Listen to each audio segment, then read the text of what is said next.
আজকে যাইতেছি একটা ব্রাইডাল শুটে, বাট আপনাদের মিথিলা আপুর অবস্থা দেখেন। আপনার কি ঘুম পাচ্ছে?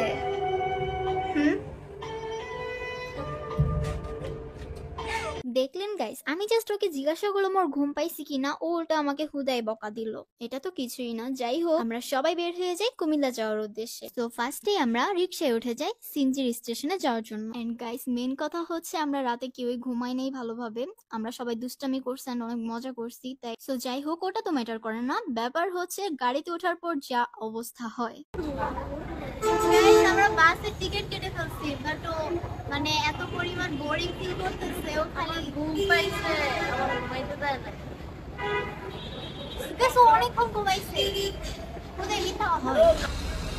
কিরে ফার্স্টে তো আমরা খুব ভয় পাইছিলাম, বাট যদিও পরবর্তীতে প্রবলেম হয় নাই, বিকজ ও বাসে ওঠার সাথে সাথে ঘুমায় গেছিল। যদিও অনেকক্ষণ ঘুমাইছে তাই বেশি একটা ওর খারাপ লাগেনি, বাট অনেকটা কষ্ট হয়েছে ওর, বিকজ ও বাসে একদম উঠতে পারে না।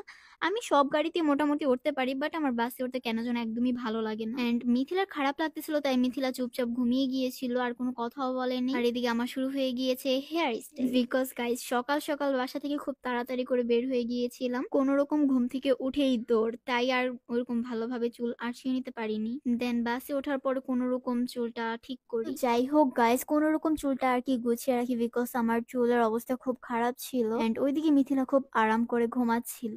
এন্ড আমি ওয়েট করছিলাম কখন গাড়ি ছাড়বে। গাড়ি ছাড়তে নাকি প্রায় 8টা বাজে। এন্ড যাওয়ার সাথে সাথে আমরা কিছুক্ষণ রেস্ট নেই এন্ড নাস্তা করি সকালে। সত্যি বলতে পার্লারে গিয়ে সত্যি অনেকটা ভালো লাগছে, বিকজ আপু অনেক ভালো ছিল।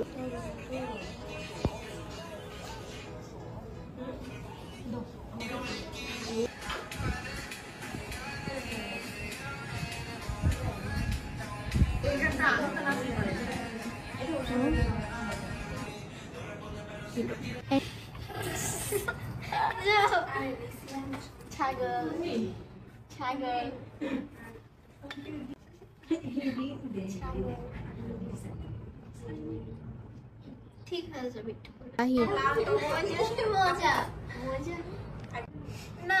ওইটা বলার আগে বলছিল যে তুমি একটা সারপ্রাইজ দিবে সবাইকে, বিয়ে করতেছো, তোমার জন্য ছেলে দেখছো। তুমি বিয়ে করবা কবে সেটা বলো। আমি ছেলে দেখবো যেদিন আমার বাড়ি গাড়ি হবে সেদিন আমি বিয়ে করব। ও তুমি বাড়ি গাড়িতে কি করবা? তুমি তো বিয়ে বসবা। তোমার হাজবেন্ড আমার জামাইয়ের টাকা চলবো নাকি? ও হাজবেন্ডের টাকা চলবে না, তুমি তোমার নিজের টাকা চলবে। Sugar mummy. হ্যাঁ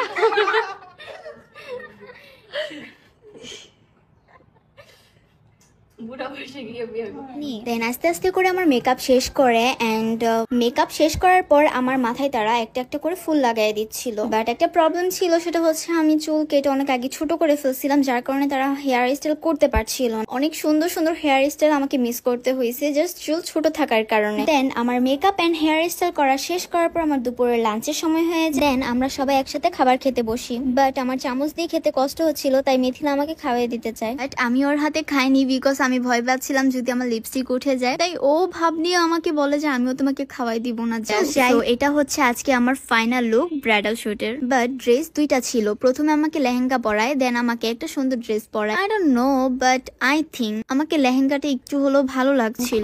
বলেন মিথিলা আমাকে হাসানোর মানে আমি হাসতে পারতেছি না, তাই আমাকে এমন ভাবে হাসাই দিচ্ছে আমার শুটই নষ্ট হয়ে যাইতেছে। রঙের ঠান্ডার কথাই কইতে পারো।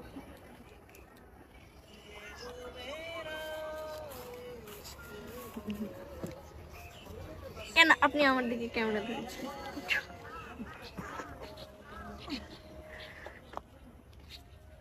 মিথিলা তোমার অনুভূতি বলো।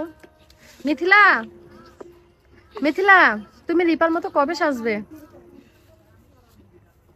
ইবার মতো কবে সাজবে? 1 ঘন্টা আগে দেখবেন গায়ে হয়ে। হ্যাঁ আমার শাড়ি পরে তো নিছিল একবার, আমি সেন্সলেস হয়ে পড়ে বসেছিলাম। আর আমার এই শুট দিলে আমি ওখানে মৃত্যুবরণ করবো। কেন? তুমি তো মেয়ে, সাজলে আমার সমস্যা গরম কি? সহ্য হয় না, আমরা এখনই সহ্য হইতেছে না গরমে।